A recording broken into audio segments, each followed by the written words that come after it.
আসসালামু আলাইকুম। এটা বেশ কয়েক মাস আগের ভিডিও, যখন তোমার ভাইয়া খুবই অসুস্থ ছিল। হঠাৎ করে উনি অসুস্থ হয়ে পড়ে। তো এর আগের দিন আমরা হসপিটালে গিয়ে তার কিছু টেস্ট করে আসি, blood test. Doctor blood test করতে বলে।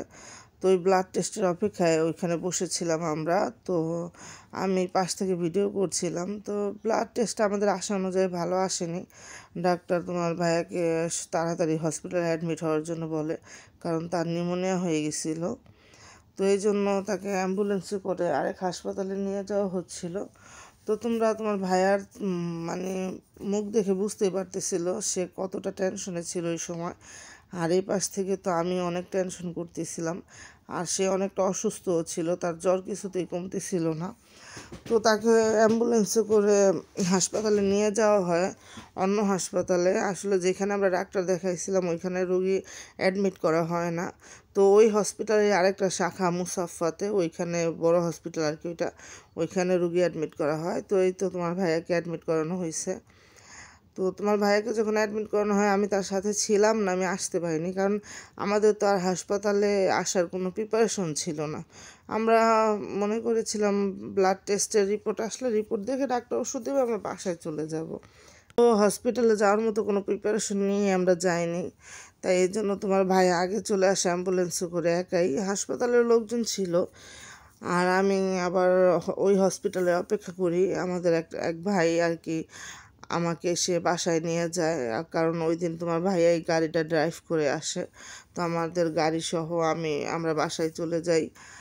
তো গাড়িটা বাড়িতে পার্কিং করে আমি হাসপাতালে থাকার মতো সব ধরনের যা যা প্রয়োজন, আমাদের দুইজনের হাসপাতালে কতদিন থাকতে হবে সেটা তো জানি না, ওই অনুযায়ী সব কিছু সামান রেডি করে আমিও চলে আসি। রাতের প্রায় 11টার দিকে চলে আসি।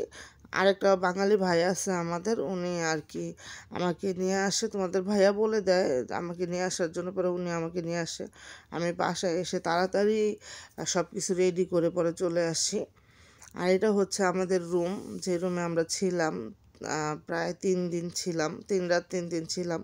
4 দিনের দিন আমাদের ছুটি হয়ে যায়। আল্লাহর অশেষ রহমতে তোমাদের ভাইয়া সুস্থ হয়ে যায় তাড়াতাড়ি। এই জন্য আমরা 4 দিনের দিন বাসায় চলে আসতে পারি। আর এই তো এই রুমে আমরা 3-4টা দিন এখানেই আমরা কাটিয়েছি। 4 দিনের দিন হাফ বেলা এখানে থাকা হয়েছে, দুপুরের দিকে তো আমরা বাসায় চলে যাই। তো এইটাই আমাদের রুমে ঢুকতে একটা বেসিন আছে, বেসিনের নিচেও ডয়ারে কিছু সামান রাখা যাবে। এরকম একটা ওয়ার্ড্রোপের ছোটো ওয়ার্ড্রোপের মতো আছে, মিনি ওয়ার্ড্রোপ। আর এখানে হচ্ছে খাবারের টেবিল রাখা, ওইখানে টিভি, এখানেও সামান রাখার জন্য একটা সেল আছে।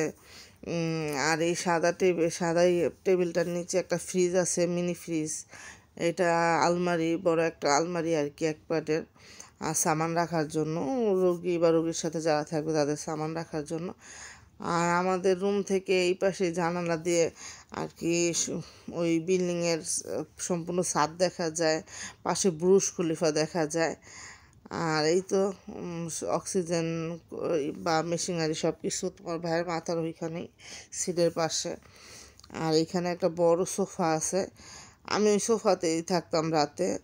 আর তার সাথে কয়েকটা বালিশ, তারপরে রাতে গায়ে দেওয়ার জন্য 2টা চাদর, সবই ছিল এখানে এক্সট্রা, কারণ রুগীর সাথে তো লোক থাকবে, তো সবই দেওয়া হয়েছিল।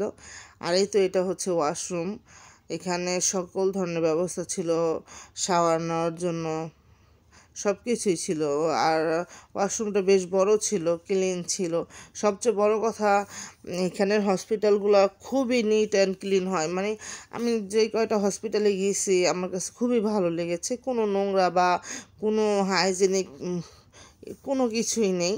আমাদের দেশের তো কিছু কিছু হসপিটালগুলো বাংলাদেশে এত নোংরা, মানে যাওয়া যায় না ওইখানে, মানুষের এত খারাপ পরিবেশ থাকে। কিন্তু এখানে হসপিটালগুলো খুবই ভালো, খুবই পরিষ্কার। আর তার থেকে ভালো যত সব ওয়ার্ড বয়, নার্স যারাই ডক্টর তাদের ব্যবহারটা এত সুন্দর, মানে এত অমায়িক। তারা বারবার, নার্সেরা তো কিছুক্ষণ পরপরই আসে, এসে চেক করে। আবার মেশিনের মাধ্যমে স্যালাইন লাগানো হলে এখানে একটা জিনিস, আর স্যালাইনটা যখন শেষ হয়ে যাবে তখন অটোমেটিক স্যালাইনটা বন্ধ হয়ে যাবে, কারণ একটা টাইমার দেওয়া থাকে স্যালাইনের সাথে। এই জিনিসটা সবচেয়ে ভালো। আমাদের দেশে তো এই জিনিসটা নেই, এই সিস্টেমটা নেই।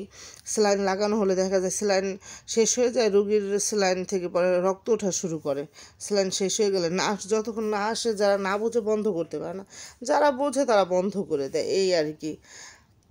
এই তো আমাদের রুমের বাইরে করিডোর, আর রুমটা তো দেখালামই। এখানে আমাদের রুমে একটা এক্সট্রা পর্দাও দেওয়া ছিল, মানে নিজেদের প্রাইভেসির জন্য। সুযোগ সুবিধা অনেক ভালো। এটা হচ্ছে আমাদের দুপুরের লাঞ্চ দেওয়া হয়েছে, 3 টাইম খাবার দিত, মর্নিংয়ে আর সকালে, দুপুরে, রাত্রে। আবার এর মধ্যে 2বার টি ছিল, টি টাইম, মানে হোস্টেলের মতো। বিকালের দিকেও এসে চা বিস্কিট, আবার সকাল 11টার দিকেও এরকম চা বিস্কিট দেওয়া হতো। এখানে তো খাবার ছিল রুটি, ভাত, চিকেন, টক দই, এটা হচ্ছে একটা ডেজার্ট, ডাল, সবজি, সালাদ, পানি, মানে সব কিছুই দেওয়া হতো। তো এই তো 2 দিনের দিন যখন তোমার ভাই একটু সুস্থ হয়েছে, তখন আর কি তাকে নিয়ে নিচে একটু হাঁটতে গেছি। 2-3 দিন থেকে হসপিটালের রুমে থেকে থেকে সে বোর হয়ে যাচ্ছিল, তার কাছে খারাপ লাগতেছিল। পরে আমি বলতেছিলাম, তো চলো নিচ থেকে হেঁটে আস। তো যেই বলা সেই কাজ, তাকে নিয়ে লিফটে করে নিচে চলে আসলাম। নিচে এসে হাঁটতেছিল। তো সে হাঁটতেছিল আর কিছু চিন্তা করতেছিল, কিন্তু প্রকাশ করতেছিল না যে কবে বাসায় যাব বা আমার সাথে এটা কি হলো। আসলে তোমাদের ভাইয়া এর আগে হয়তো 11 বা 12 বছর আগে তার একটা অ্যাক্সিডেন্ট হয়েছিল পায়ে। তো তখন সে ওই সময় 9 মাস অসুস্থ ছিল। অসুস্থ বলতে তার পায়ে রড ভরা হয়, এই জন্য সে বিছানায় থাকে। কিন্তু এরপর বা আমার বিয়ের পর আমি তাকে কখনো দেখিনি অসুস্থ হতে। সে এমন একজন মানুষ, জ্বর আসলে একটা নাপা ট্যাবলেট আমি তাকে খাওয়াতে পারি না। তো হসপিটালে ভর্তি ছিল, সেও ভাবছিল যে আমার সাথে কি হয়ে গেল। তো এই তো রাত্রে সে যখন ঘুমিয়ে থাকতো, তখন আমি এরকম জানালা দিয়ে ভিডিও করতাম, তাকিয়ে থাকতাম। আমিও চিন্তা করতাম কখন বাসায় যাব। আর এটা হচ্ছে হসপিটাল বুরজিল, কিন্তু এখানে বিএমসি লেখা আছে। তো এই তো আমাদের হসপিটাল থেকে জানালা দিয়ে বুর্জ খলিফার মাথাটা দেখা যাচ্ছিল। তো এটা আমি ক্যামেরাটা জুম করে তোমাদের একটু দেখালাম, শেয়ার করলাম। তো এই তো 4 দিনের দিন আমাদের ছুটি হয়ে গেছে, এখন আমরা বাসায় চলে যাচ্ছি। তোমার ভাইয়ার যে আরবাব, উনি আমাদের নিতে আসে ওনার গাড়িতে করে, কারণ না হলে তো আমাদের আলাদা গাড়িতে করে, ট্যাক্সিতে করে যেতে হতো। তো উনি নিয়ে আসে আমাদের হসপিটাল থেকে, তোমাদের ভাইয়াকে বলে, তোমার ভাইয়া লোকেশন দেয়, তারপর উনি এসে আমাদের পিক করে এখান থেকে। তো উনি আমাদের বাসায় নিয়ে যায়। তো এই একটা হসপিটালের কাহিনী তোমাদের সাথে শেয়ার করলাম।